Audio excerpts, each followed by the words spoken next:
Video ini disponsori oleh Syam Creative Design. Assalamualaikum warahmatullahi wabarakatuh, para sahabat pejuang Riyadhah.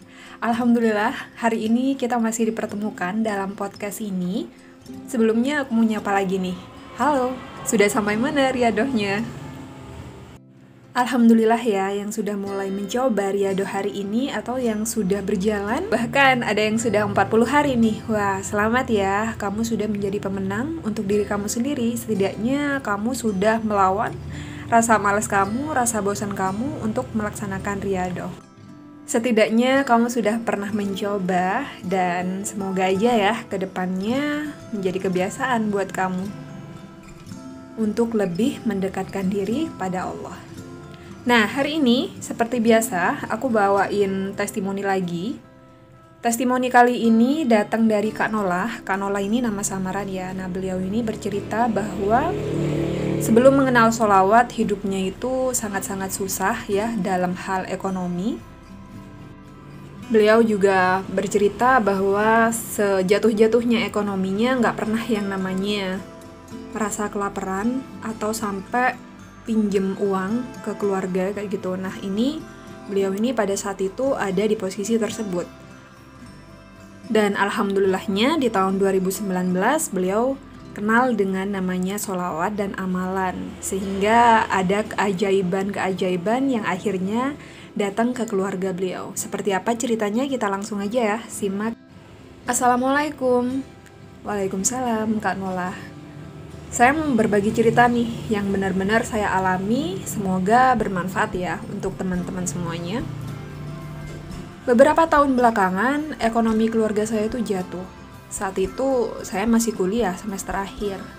Namun, sejatuh-jatuhnya ekonomi, kami nggak pernah kelaparan dan nggak pernah sulit membayar hutang.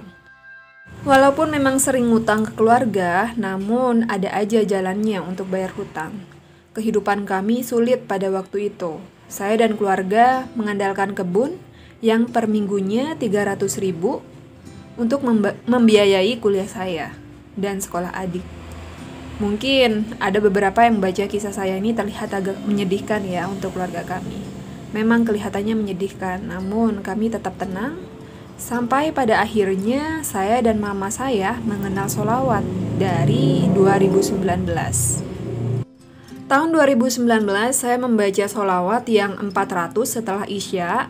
Oh, ini berarti sholawat Sajaratul Nukut ya. Kemudian sholawat Jibril 200 setelah sholat 5 waktu. Namun pertengahan 2020 saya berhenti ngamalin karena sering lupa. Oke, kita catat ya. Ini yang pertama, Kak Nola ini ngamalin sholawat Sajaratul Nukut 400 kali setelah Isya. Terus yang kedua, beliau ini mengamalkan sholawat Jibril 1000 kali karena dicicil setiap kali selesai sholat, 200 per sholatnya. Kita lanjut. Kemudian saya dan mama saya mengamalkan sholawat Sultan, bisa cari di YouTube dan Google. Nah, kalau sholawat ini aku masih belum tahu, belum paham. Sholawat Jibril pagi, sore 100 sholawat kamilah setelah sholat 11 kali, dan mama saya sholawat kamilah pagi sore 100 kali.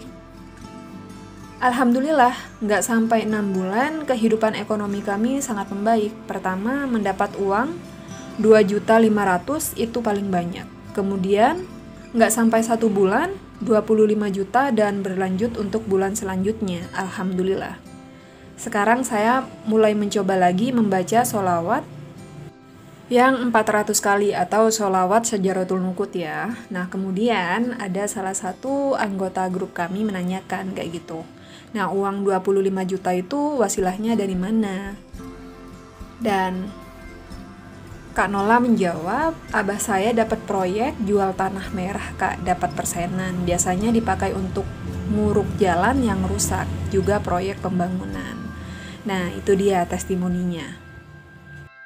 Bisa diperhatiin ya, setiap kali ada testimoni tentang keajaiban sholawat, keajaiban ngamalin surat Yasin Waqiah, itu datangnya tuh nggak terduga kayak gitu ya teman-teman. Pasti caranya Allah tuh ngasih pertolongan tuh beda-beda dan unik-unik. Ada yang tiba-tiba datang orang yang udah lama nggak kita kenal tiba-tiba datang ngasih uang, ngasih pinjaman. Ada juga bisnis yang dulunya mati atau nggak menghasilkan tiba-tiba berkembang kayak gitu ya. Bahkan ada juga yang ngamalin malah tambah ujiannya. Dan aku yakin sih apapun yang dikasih sama Allah saat kita mengamalkan, saat kita riyadhah itu adalah bentuk kasih sayang Allah kayak gitu. Tinggal kita aja mau menunggu, mau sabar, mau istiqomah, atau mau percaya sama Allah. Allah berfirman dalam sebuah hadis qudsi, "Aku menyesuaikan diri dengan sangka hambaku terhadapku dan aku bersamanya ketika dia mengingatku. Apabila dia mengingatku dalam hatinya, maka aku ingat dia dalam hatiku." Nah, intinya teman-teman, dalam keadaan senang, susah, kita tuh harus ingat sama Allah. Jangan pas kita lagi kesusahan aja kita ingat sama Allah.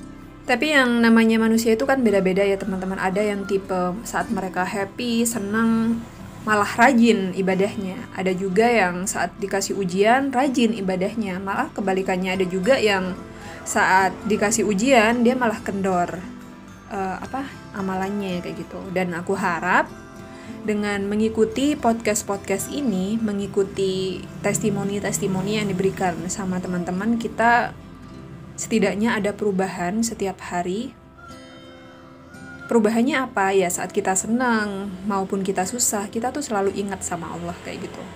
Jangan tergantung sama keadaan atau situasi kita, karena yang namanya amalan atau ibadah itu kewajiban kita sebagai manusia.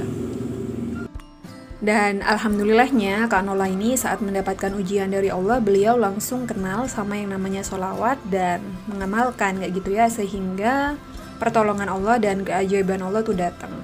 Cuman sangat disayangkan saat itu beliau bercerita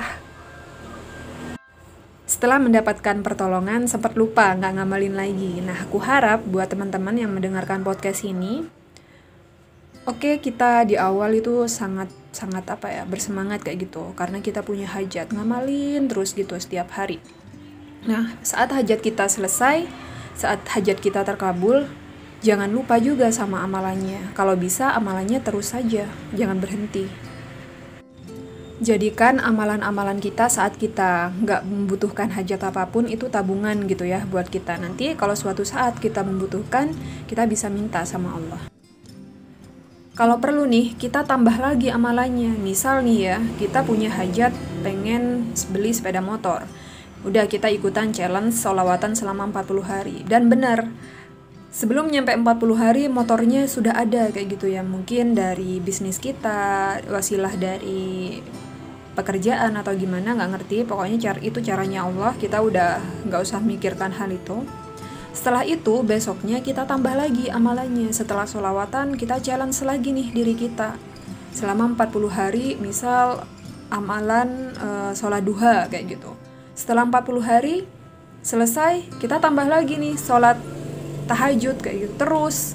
Karena apa? Sebenarnya tugas kita itu kan di dunia ini ya hanya untuk ibadah. Kalau seandainya kita nggak mulai saat ini, kapan lagi? Yang harus dipahami saat kalian mengamalkan amalan seperti sholawat atau surat Yasin Waqiah kayak gitu, hajat itu adalah sebuah motivasi aja, bukan tujuan akhir. Simpan di tangan, jangan di hati.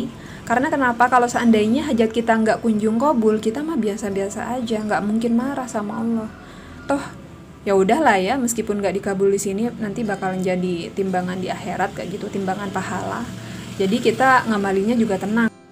Beda lagi ya, kalau niatnya di awal sudah harus kabul. Kalau nggak kabul, aku nggak bakalan jalanin riyadhah lagi. Itu sama halnya kita memberikan sesuatu nih sama orang kayak gitu ya. Ya karena ada tujuan, dan tujuannya itu nggak tercapai, kita akhirnya kecewa, selesai, ya udah, nggak bakalan ngamalin lagi. Nah itu yang sangat disayangkan. Yaps, itu aja dulu podcast kali ini. Semoga testimoni kali ini menjadikan pembelajaran bagi kita. Suatu saat kalau hajat kita kabul, amalannya juga nggak berhenti. Makasih juga buat Kak Nola testimoninya. Semoga kakak dan keluarga selalu diberkahi rahmat oleh Allah Subhanahu wa Ta'ala. Kita bertemu lagi di podcast berikutnya. Wassalam.